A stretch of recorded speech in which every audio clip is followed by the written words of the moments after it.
Hello and welcome to Cycles Decoded. There is a moment that comes for many driven people, a moment when they realize they no longer recognize themselves. It might arrive at 3 a.m. in a corner office, the city lights blinking below while they stare at spreadsheets that once excited them but now feel like chains.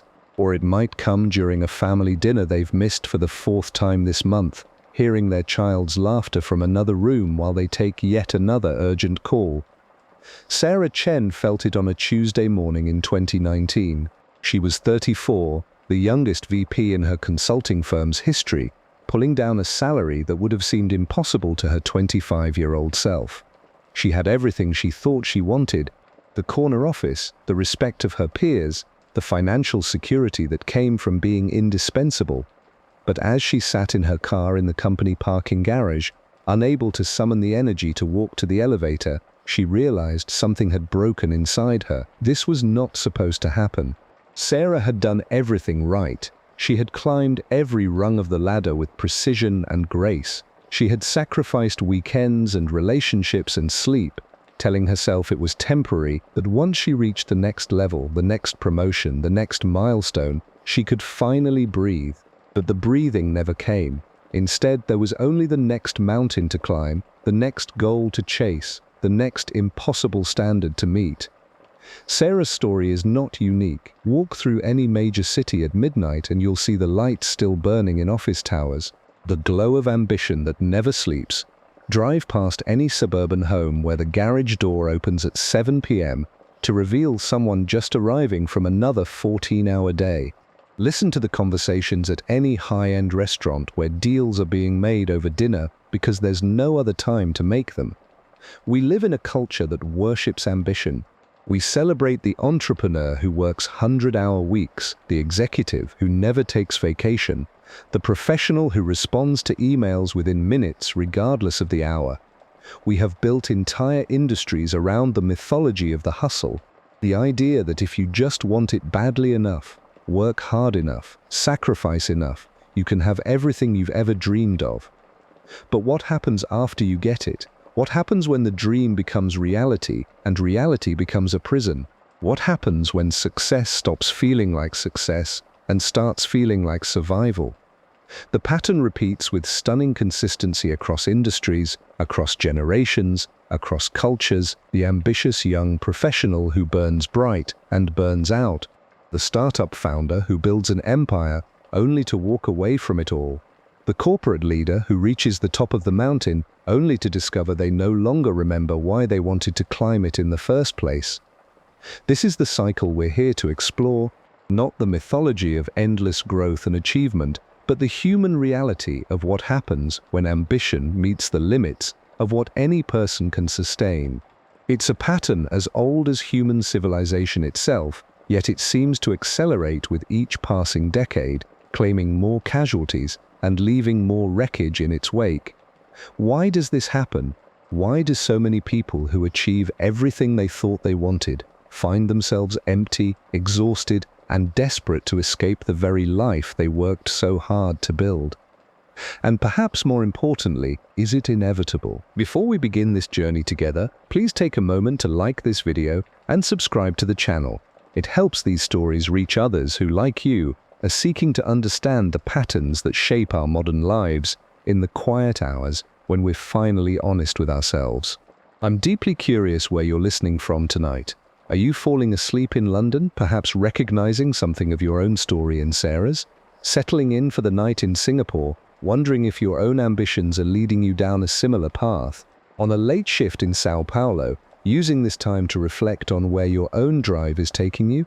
There's something profound about knowing we're simultaneously exploring these questions across the world, each of us grappling with the same fundamental tension between what we want and what we can sustain. Share where you're from in the comments. It actually matters to me. And now, let the busy world outside fade away. Let your shoulders drop. There's nowhere you need to be right now except here, listening. Let us journey together into the heart of ambition itself to understand not just how this cycle works, but why it has such a powerful hold on the human spirit. To understand why so many driven people find themselves trapped in patterns they never intended to create, we must first look at ambition itself, not as we celebrate it in motivational speeches or business magazines, but as it actually operates in the human psyche. Herbert Freudenberger was not looking for fame when he coined the term burnout in 1974. He was a psychologist working with volunteers at a free clinic in New York, and he noticed something troubling. The most dedicated workers, the ones who cared the most, who stayed the latest, who took on the heaviest caseloads, were the ones who eventually crashed the hardest. They didn't just get tired, they became cynical, detached, emotionally exhausted. They lost the very passion that had made them effective in the first place. Freudenberger's insight was revolutionary because it challenged the prevailing wisdom that hard work and dedication were purely positive forces. He identified burnout not as a character flaw or a sign of weakness, but as a predictable consequence of sustained high-pressure environments. More importantly, he recognized that it followed a pattern, a cycle that repeated with remarkable consistency across different people and professions. The cycle begins with what we might call the ambition phase. This is where Sarah Chen started, young, hungry, convinced that success was simply a matter of working harder and wanting it more than the next person. In this phase, ambition feels like pure energy. It wakes you up in the morning with ideas and plans. It keeps you working late, not because you have to, but because you want to. Every challenge feels like an opportunity, every setback like a temporary obstacle to overcome. This is the phase our culture celebrates most loudly. The startup founder working out of their garage, the young lawyer billing 90 hours a week to make partner, the sales executive who never stops networking, never stops pushing, never stops believing that the next deal will be the one that changes everything. In this phase, sacrifice doesn't feel like sacrifice, it feels like investment. The missed dinners, the skipped vacations, the relationships put on hold, all of it seems worth it because the goal is so clear and the progress so tangible. And then, for many people, something remarkable happens. The ambition pays off, the promotion comes through, the business takes off, the recognition arrives. This is what we might call the success phase, and it can be intoxicating. All those people who said you were working too hard, sacrificing too much, missing the point, suddenly they're congratulating you. The validation feels profound. You were right to push so hard. You were right to believe. The success justifies every choice you made along the way. But here's where the cycle reveals its first cruel irony. Success, the thing you chased so relentlessly, often amplifies the very behaviors that created it.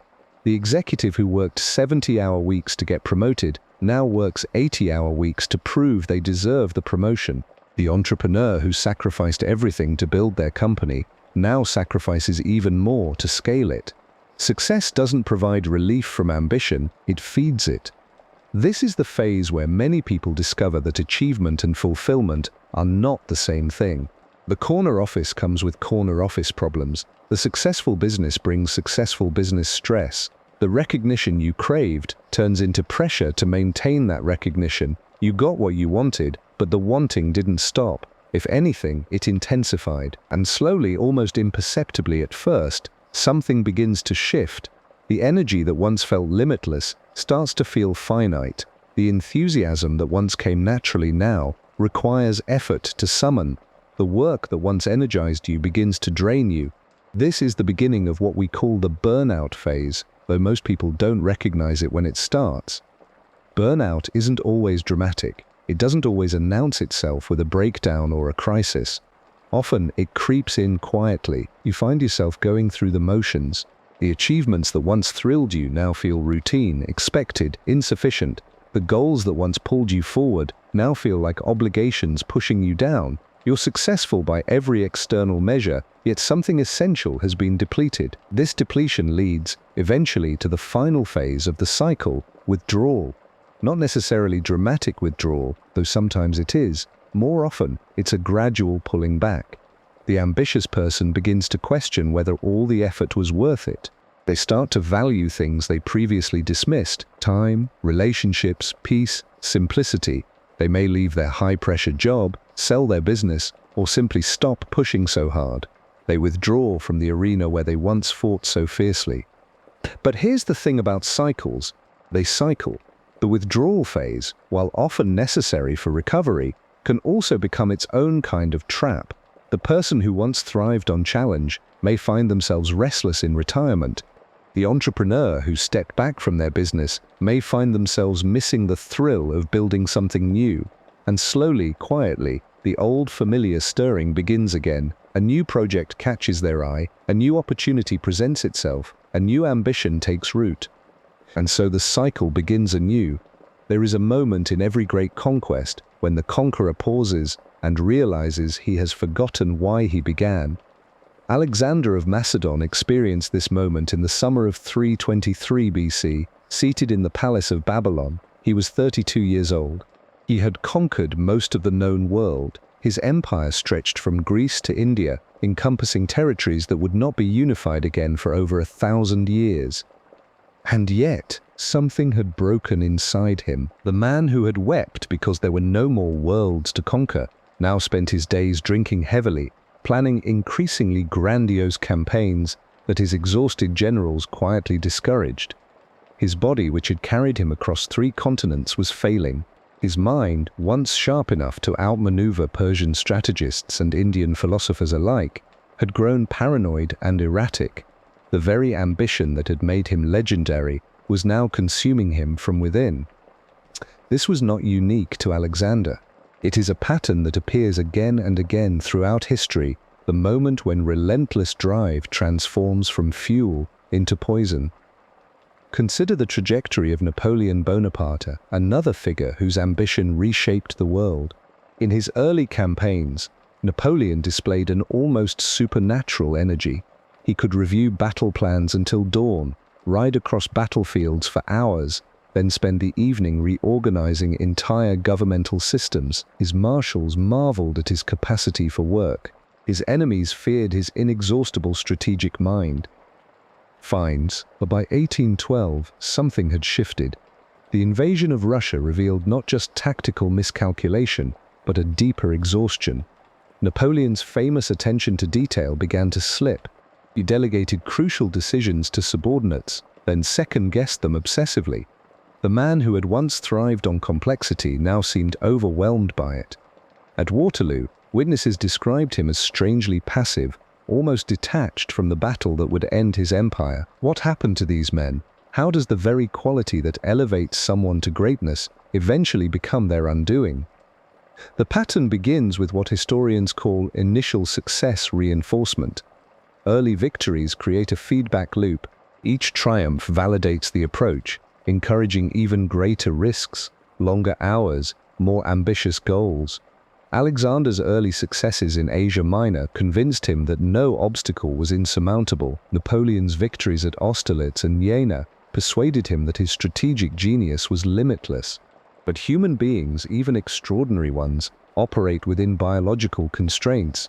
The stress hormones that fuel peak performance in short bursts become toxic when sustained over years. Sleep deprivation, which might enhance focus during a crucial campaign, gradually erodes judgment and emotional regulation. The social isolation that often accompanies single-minded pursuit of goals leaves leaders without trusted advisors who might recognize the warning signs. Alexander's final years illustrate this deterioration vividly. After his victory over King Porus in India, his army mutinied, not because they faced defeat, but because they were exhausted by endless success. They had been marching and fighting for 8 years. They wanted to go home. Alexander, who had always inspired fierce loyalty, found himself increasingly isolated from the men who had made his conquests possible. The historical record shows him becoming erratic in ways that would have been unthinkable in his earlier campaigns. He ordered the execution of close friends on suspicion of treason. He demanded that his Greek subjects worship him as a god, a requirement that violated fundamental Hellenic values. Most tellingly, he began planning new campaigns to Arabia, to the Western Mediterranean, to lands beyond the known world, as if conquest itself had become an addiction he could not break. Napoleon's pattern followed similar lines. though it played out over a longer timeline. His early success came partly from his ability to inspire ordinary soldiers to extraordinary effort. But as the campaign stretched on, this inspirational energy became increasingly forced. By the Russian campaign, his famous bulletins to the army had taken on a desperate quality, promising victories that seemed to matter more to him than to his exhausted troops. Yet not all ambitious historical figures followed this path to burnout and withdrawal. Queen Elizabeth I of England provides a fascinating counterexample. Her ambition was no less fierce than Alexander's or Napoleon's. She sought to transform England from a minor European power into a dominant maritime empire. But her approach differed in crucial ways. Elizabeth understood the art of strategic delegation. Unlike Alexander, who insisted on leading every charge personally, Elizabeth surrounded herself with capable advisors and gave them real authority. William Cecil managed domestic policy, Francis Drake handled naval operations. This distribution of responsibility allowed her to maintain oversight without becoming overwhelmed by operational details. She also maintained what we might now call work-life boundaries, though the concept would have been foreign to her contemporaries. Elizabeth preserved time for pursuits that restored her energy: music, poetry, elaborate court ceremonies that served both political and personal functions.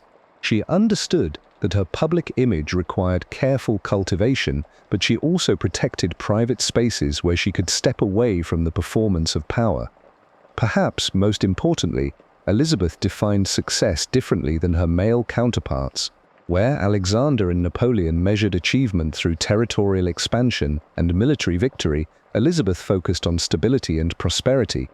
This allowed her to recognize when enough was enough, when further expansion might threaten the foundations she had built. The contrast is striking. Alexander died at 32, his empire fragmenting immediately after his death. Napoleon died in exile, his continental system in ruins. Elizabeth died at 69, leaving behind a unified, prosperous England that would dominate global trade for centuries. This suggests that the cycle of ambition, success, burnout, and withdrawal is not inevitable.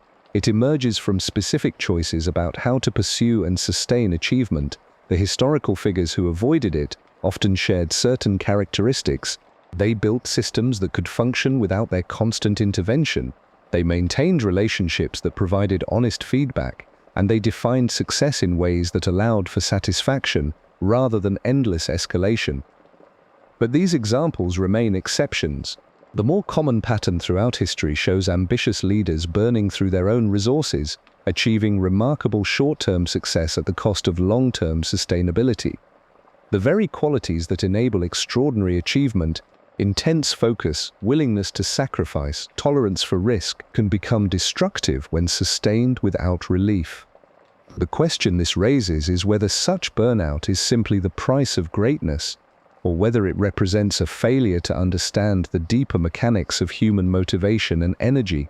History suggests that the most enduring achievements often come not from those who burned brightest, but from those who learned to burn sustainably, maintaining their inner fire without consuming themselves in the process. The 47th floor of Goldman Sachs headquarters in Manhattan, corner office, floor-to-ceiling windows overlooking the Hudson River. Lloyd Blankfein sits behind a desk that has witnessed decades of billion-dollar decisions, and he is exhausted. This is 2018. Blankfein has spent 12 years as CEO of one of the world's most powerful investment banks. He has navigated the 2008 financial crisis, congressional hearings, regulatory battles. He has been called before Senate committees, grilled by journalists, praised and vilified in equal measure. His compensation has reached heights that most people cannot fathom. By every external measure, he has achieved the pinnacle of corporate success. And yet, something has shifted. The energy that once drove him through 18-hour days, the thrill of closing complex deals, the satisfaction of outmaneuvering competitors, it has all begun to feel hollow. The weight of constant scrutiny, the relentless pressure to deliver quarterly results, the knowledge that thousands of jobs depend on his decisions, it has accumulated like sediment in his mind. When Blankfein announced his retirement that October, The financial press focused on succession planning and market implications. Few examined the deeper pattern at work, the cycle that had finally completed itself in one of the most powerful men on Wall Street. This is where the ancient cycle of ambition, success, burnout, and withdrawal plays out most visibly in our modern world. The corporate environment. Here, the pattern accelerates and intensifies in ways that would have been unimaginable to previous generations. The stakes are higher, the pace more relentless, the pressure more constant. Consider the architecture of modern corporate ambition. It begins often in business school.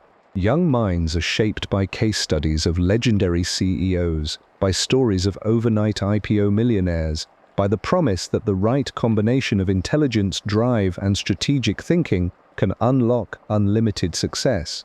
The mythology is powerful, and it is not entirely false. These ambitious young professionals enter consulting firms, investment banks, technology companies. They work 100-hour weeks. They sacrifice relationships, health, sleep. They tell themselves this is temporary, that they are building towards something greater. And for many, this sacrifice initially pays off. Promotions come, salaries climb, stock options vest. The external validation feeds the internal drive. But here is what the business schools rarely teach, what the success stories often omit. The human nervous system was not designed for the sustained intensity of modern corporate life. The constant connectivity, the global time zones, the quarterly earnings cycles, the shareholder expectations, these create a state of perpetual activation that our ancestors never experienced. Dr. Christina Maslach, a psychologist at UC Berkeley, has spent decades studying what happens when this intensity becomes unsustainable. Her research reveals that burnout is not simply about working too hard, it is about the mismatch between human needs and organizational demands. It manifests in three distinct ways: emotional exhaustion, depersonalization, and a diminished sense of personal accomplishment. The emotional exhaustion comes first. The executive who once felt energized by complex problems now feels drained by routine decisions. The consultant who thrived on client interactions begins to dread conference calls. The energy that once seemed infinite begins to feel finite and then scarce. Depersonalization follows. Colleagues become obstacles rather than collaborators. Clients become numbers rather than people. The work that once felt meaningful begins to feel mechanical. Empathy erodes, replaced by cynicism. The executive begins to see their organization, their industry, perhaps even themselves, with a cold detachment that would have horrified their younger self. Finally, the sense of accomplishment fades. Achievements that once brought satisfaction now feel hollow. Promotions become burdens rather than rewards. The corner office becomes a gilded cage. Success, when it finally arrives, tastes of ash. This pattern is particularly acute in Silicon Valley, where the mythology of disruption and innovation creates its own unique pressures. A 2019 study by the venture capital firm Kleiner Perkins found that nearly 60% of startup founders reported experiencing burnout. These are individuals who chose entrepreneurship, who built companies from nothing, who achieved the American dream of creating value and wealth, and yet they found themselves trapped in the same cycle. Take the case of Rand Fishkin, founder of Moz, a successful Seattle-based software company. In his memoir, Lost and Founder, Fishkin describes the gradual erosion of his passion for the work he had created. The company was growing, revenues were climbing, investors were happy, but Fishkin found himself increasingly disconnected from the mission that had once driven him. Board meetings became exercises in performance rather than genuine strategy sessions. Product decisions were driven by metrics rather than vision. The breaking point came during what should have been a moment of triumph, the announcement of a major funding round. Standing before his employees, delivering news that would secure the company's future, Fishkin realized he felt nothing. The achievement was real, the success undeniable, but the internal fire had gone out. Yet this cycle is not inevitable. Some organizations have recognized the pattern and taken steps to interrupt it. Google, despite its reputation for intense work culture, implemented what it calls 20% time. allowing engineers to spend 1 day per week on projects of their own choosing. This policy led to the creation of Gmail and Google News, proving that sustainability and innovation can coexist. Salesforce has gone further, embedding well-being into its corporate structure through what CEO Mark Benioff calls Ohana culture, a Hawaiian concept meaning family. The company provides extensive mental health resources, mindfulness training, and explicit encouragement for employees to take time off. Their employee satisfaction scores consistently rank among the highest in the technology industry. The accounting firm PwC redesigned its entire approach to career development after recognizing that traditional up or out promotion structures were driving talented people away. They created flexible career paths, sabbatical programs, and explicit recognition that career progression need not be linear. The result has been measurably lower turnover and higher employee engagement. These examples reveal something crucial about the cycle. It is not an inevitable law of human nature, but rather a consequence of specific organizational choices. The pressure, the burnout, the withdrawal, these emerge from systems that can be redesigned. But change requires acknowledgement of an uncomfortable truth. The very qualities that drive initial success, the relentless focus, the willingness to sacrifice, the ability to push through exhaustion, can become liabilities when sustained too long.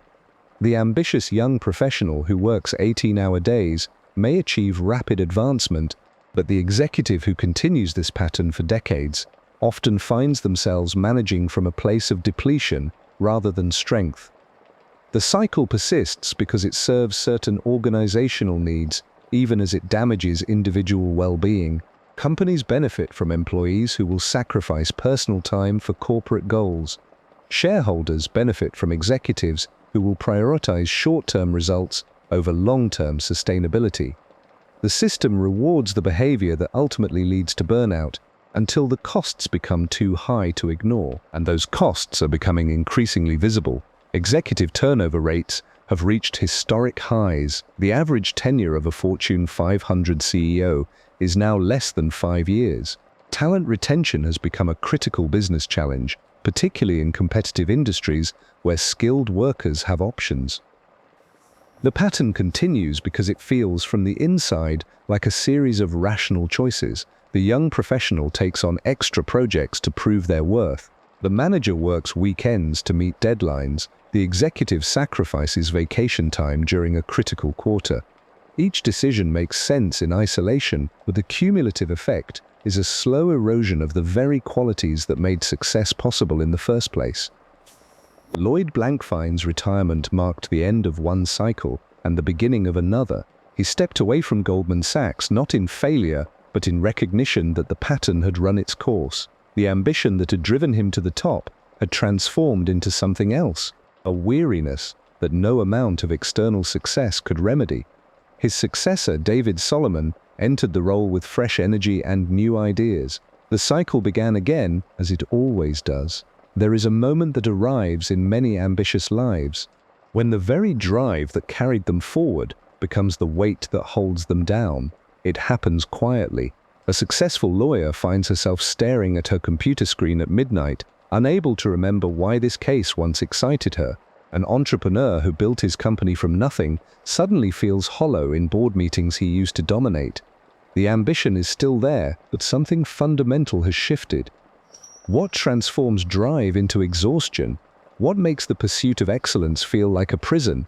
The answers lie deeper than simple overwork. They rest in the psychology of ambition itself and in the invisible pressures that shape how we define success. In 1981, a psychologist named Christina Maslach was studying something that had no name. She noticed a pattern among human service workers, nurses, teachers, social workers who had entered their professions with genuine passion, only to find themselves emotionally depleted, cynical, and detached from the very people they had wanted to help. Maslach called this phenomenon burnout, and her research would reveal that it extended far beyond helping professions. The Maslach Burnout Inventory, developed from her work, identified 3 core dimensions of burnout: emotional exhaustion, the feeling of being drained and depleted; depersonalization, a cynical, detached attitude toward work and others, and reduced personal accomplishment, the sense that one's efforts are meaningless or ineffective. What Maslach discovered was that burnout wasn't simply about working too hard. It was about the psychological mismatch between what people expected from their work and what they actually experienced. But burnout doesn't emerge in a vacuum. It grows from specific psychological soil, and one of the richest nutrients is perfectionism. Consider the psychology of the high achiever. From childhood, many learn that their worth is measured by their accomplishments. A straight A student becomes a high-performing employee, becomes a driven executive. At each stage, the bar rises, but the underlying belief remains the same. I am what I achieve. This creates what psychologists call contingent self-worth, a sense of value that depends entirely on external validation and flawless performance. Perfectionism, in this context, becomes both fuel and poison. It drives extraordinary achievement, the meticulous attention to detail, the refusal to settle for mediocrity, the relentless pursuit of improvement, yet it also creates an internal critic that is never satisfied. No success is complete enough. No achievement is final enough. There is always another goal, another standard, another way to fall short. Research shows that perfectionism correlates strongly with both high achievement and high rates of anxiety, depression, and burnout. The perfectionist achieves, but at a psychological cost that compounds over time. Each success raises the stakes for the next challenge. Each failure, no matter how minor, feels catastrophic. Yet perfectionism alone doesn't explain the cycle. Society itself plays a crucial role in shaping how ambition unfolds. We live in a culture that worships at the altar of success. Social media feeds overflow with carefully curated achievements. Business magazines celebrate the entrepreneur who works 18-hour days. Universities measure their worth by the accomplishments of their graduates. The message is clear and constant. Your value lies in your productivity, your advancement, your visible wins. This creates what researchers call the success trap. The more someone achieves, the more they are expected to achieve. The successful lawyer is asked to take on the most challenging cases. The high-performing employee receives the most demanding projects. Success becomes its own burden, a weight that grows heavier with each accomplishment. At the same time, failure is stigmatized in ways that make rest and recovery feel impossible. To admit exhaustion is to admit weakness. To step back is to lose momentum. To say no is to risk being seen as uncommitted. The culture that celebrates relentless ambition offers no honorable exit ramps, no socially acceptable ways to pause, reflect, or redirect. This cultural pressure intersects with individual psychology in powerful ways. The person prone to perfectionism encounters a world that rewards their tendencies while ignoring their costs. The high achiever finds validation for their drive while receiving little support for their struggles. The ambitious individual discovers that success brings not satisfaction, but higher expectations from others and from themselves. The psychological toll accumulates slowly, then suddenly. Chronic stress rewrites the brain's chemistry. Cortisol levels remain elevated. Sleep patterns deteriorate. The capacity for joy diminishes. What once felt like passion begins to feel like compulsion. The ambitious person finds themselves running not toward something they want, but away from the fear of not being enough. Yet here lies an important nuance that research has revealed. Not everyone who pursues ambitious goals experiences burnout. Individual differences in personality, coping strategies, and life circumstances create vastly different outcomes. Some people possess what psychologists call stress resilience, the ability to maintain psychological equilibrium under pressure. They may be naturally optimistic, skilled at setting boundaries, or particularly effective at finding meaning in their work. Others have developed strong support systems, relationships that provide emotional resources and perspective during difficult periods.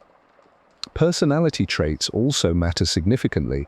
Those high in conscientiousness but low in neuroticism often handle ambitious pursuits better than those who combine high drive with high anxiety. People who derive intrinsic satisfaction from their work, who find the process itself rewarding, are less susceptible to burnout than those motivated primarily by external rewards. Some individuals thrive under pressure that would overwhelm others. They possess what researchers call hardy personalities, a combination of commitment, control, and challenge-seeking that transforms stress into growth. For these people, ambitious goals energize rather than deplete. The difference often lies not in the level of ambition, but in the relationship with that ambition. Those who maintain psychological health tend to view their goals as expressions of their values rather than measures of their worth. They can separate their identity from their achievements. They understand that failure is information, not judgment. This suggests something profound about the psychology of ambition and burnout. The cycle is not inevitable. It emerges from specific psychological patterns, patterns that can be recognized, understood, and in many cases transformed. The ambitious person stands at a crossroads that most will never see clearly. One path leads toward the relentless pursuit of more, toward the gradual erosion of the self in service of achievement. The other leads toward a different relationship with success, one that honors both drive and rest, both achievement and being. The choice, when it comes, is rarely obvious. It arrives in small moments, in the decision to check email at midnight or to close the laptop, in the choice to accept another project or to say no, in the willingness to see exhaustion as information rather than weakness. The psychology behind ambition and burnout reveals something essential about human nature. We are creatures capable of extraordinary drive and extraordinary suffering. The same psychological mechanisms that enable great achievement can also destroy the achiever. Understanding this paradox, recognizing it in ourselves and others, may be the first step toward a different kind of success, one that includes not just what we accomplish, but who we remain in the process. The conference room at Google's Mountain View campus is unlike most corporate meeting spaces. Natural light streams through floor-to-ceiling windows, plants line the walls, there are meditation cushions in one corner, and a sign-up sheet for something called mindful leadership training. It is 2007, and Chade Meng Tan, a software engineer, is about to propose something radical, a company-wide program teaching employees how to find inner peace. This moment would reshape how Silicon Valley thinks about success, but it began with a simple observation that brilliant people were burning out faster than the company could replace them. The ambition cycle we have explored across these chapters is not inevitable. It can be interrupted, redirected, transformed. Yet breaking free requires more than individual willpower. It demands new systems, new measurements of success, and sometimes the courage to redefine what winning means. Consider the traditional markers that drive ambitious people forward: revenue targets, promotion timelines, hours logged, market share captured. These metrics create what researchers call extrinsic motivation, the drive to achieve external rewards. But studies consistently show that extrinsic motivation, while powerful in the short term, often leads to the very burnout patterns we have traced. In 2009, psychologists Edward Deci and Richard Ryan published research showing that people motivated primarily by external rewards report lower well-being, higher anxiety, and more physical health problems over time. The ambitious climb toward success becomes, paradoxically, a climb away from satisfaction unless something fundamental shifts in how that success is pursued. This is where Google's experiment becomes instructive. Meng's program, eventually called Search Inside Yourself, was not about abandoning ambition. It was about rewiring the relationship between effort and reward. Participants learned to find satisfaction in the process itself, in problem solving, in collaboration, in growth rather than just outcomes. The program spread beyond Google. Companies like Goldman Sachs, Ford, and SAP began implementing similar initiatives. But the most telling indicator of success was not employee satisfaction surveys, it was retention rates. People in these programs stayed longer, performed better, and reported feeling more energized rather than depleted by their work. Yet this raises a deeper question: if sustainable practices exist, why do so many ambitious people still burn out? The answer often lies not in individual choices, but in systemic pressures that make sustainable practices difficult to maintain. Mark Benioff, CEO of Salesforce, discovered this tension firsthand. In 2015, he implemented a company-wide mindfulness program, created generous mental health benefits, and established policies limiting after-hours email.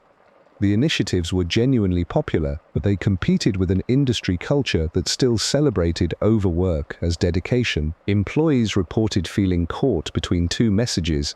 The official company policy encouraged work-life balance. The unofficial culture still rewarded those who stayed latest, responded to emails fastest, and seemed most available. This double bind creates what psychologists call cognitive dissonance, the stress of holding contradictory expectations simultaneously. The most effective interventions address this systemic layer. At the Danish company Novo Nordisk, leaders implemented what they call sustainable performance metrics. Instead of measuring only quarterly results, they track employee energy levels, creative output over time, and long-term innovation rates. Teams that maintain steady performance across multiple years are celebrated more than those with dramatic spikes followed by crashes. This shift requires redefining what ambitious success looks like. Instead of the sprint model, where success means outpacing everyone else in the short term, sustainable ambition resembles more of a marathon mindset. The goal becomes lasting impact rather than immediate dominance. Dr. Christina Maslach, who has studied burnout for over 4 decades, identifies 6 key areas where interventions prove most effective: workload management, control over one's schedule, adequate recognition and reward, strong community connections, fairness in treatment and opportunity, and alignment between personal values and organizational mission. Companies that address all 6 areas see dramatic reductions in burnout rates. But addressing only 1 or 2, such as offering meditation apps while maintaining impossible deadlines, often fails to create lasting change. The pharmaceutical company Johnson & Johnson provides a compelling case study. In 2011, they launched a comprehensive wellness initiative that addressed each of Maslach's 6 factors. Employees gained more control over project timelines, recognition programs celebrated both achievement and collaboration, mental health resources were destigmatized and widely promoted. The results were measurable. Healthcare costs dropped by $250 per employee annually. Absenteeism decreased by 15%. Most significantly, employee engagement scores, a predictor of both performance and retention, rose to the highest levels in the company's history. But perhaps the most important shift was cultural. Success stories within the company began featuring people who had sustained high performance over decades, rather than those who had burned brightest for brief periods. The narrative of what it meant to be ambitious evolved. Individual strategies matter as well.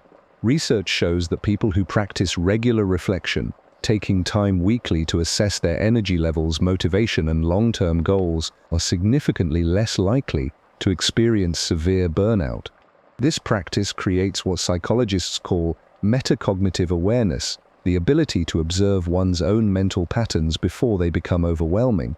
Setting what researchers call approach goals rather than avoidance goals also proves protective. Instead of "I must not fail at this project," reframing as "I want to learn everything I can from this challenge" shifts the nervous system from a state of chronic vigilance to one of engaged curiosity. Yet even with these tools, cultural and systemic barriers remain formidable.